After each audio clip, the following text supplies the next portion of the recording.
تعبنا وملينا من الضيق والحرمان، وخابت مساعينا وضاعت أقاوينا. نشوف العجايب والحبايب غدا وعدوان، ولا عاد نعرف البشر من معادينا. تجينا الخطايا من قرايب ومن خلان، لكن الطوافح ما تبين خوافينا.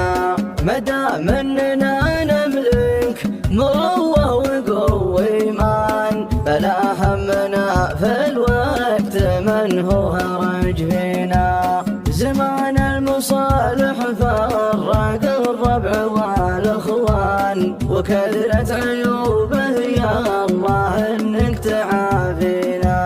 عسى الله يزينها على مقبل الازمان، تضيع الهدى